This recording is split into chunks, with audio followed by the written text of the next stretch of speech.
We provide you the platform to turn your dreams into reality. Give wings to your aspirations with KR Mangalam University. Pahalgam हमले के बाद भारत और पाकिस्तान में तनाव लगातार बढ़ रहा है। इस हमले के बाद भारत ने कई बड़े कदम उठाए हैं।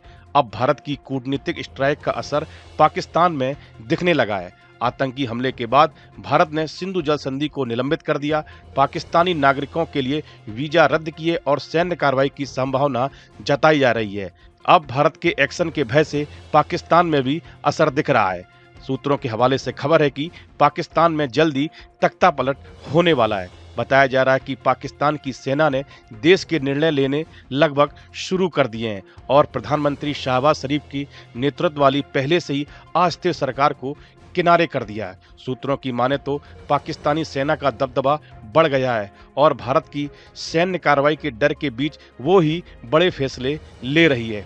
इसकी झलक उस समय दिखाई दी जब आईएसआई प्रमुख लेफ्टिनेंट जनरल मोहम्मद असीम मलिक को राष्ट्रीय सुरक्षा सलाहकार यानी कि एनएसए की जिम्मेदारी सौंपी गई। रातों रात आईएसआई चीफ को पाक का एनएसए बनना कुछ इसी तरह का इशारा कर रहा है। वास्तव में अगर आर्मी चीफ मुनीर तख्तापलट कर देते हैं तो यह कोई नई बात नहीं होगी। पाकिस्तान के इतिहास में पहले भी 1958, 1977 और 1999 में ऐसा हो चुका है। दरअसल भारत के सख्त और आक्रामक तेवरों के बाद दुनिया के तमाम बड़े मुल्कों की तरफ से भारत को भरपूर समर्थन मिल रहा है।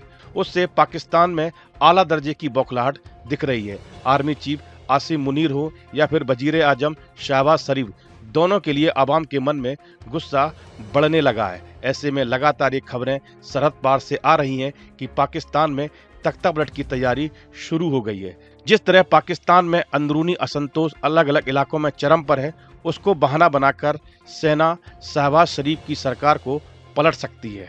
वहीं एनएसए असीम मलिक को आर्मी चीफ मुनीर का करीबी माना जाता है।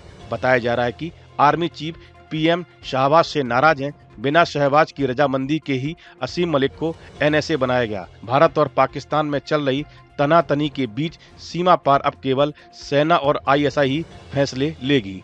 पाकिस्तान सरकार में आर्मी का दखल शुरू हो गया है। शहबाज अब अकेले कोई फैसला नहीं ले पाएंगे। प्रधानमंत्री शहबाज शरीफ कई दिनों से सार्वजनिक रूप से नजर नहीं आ रहे।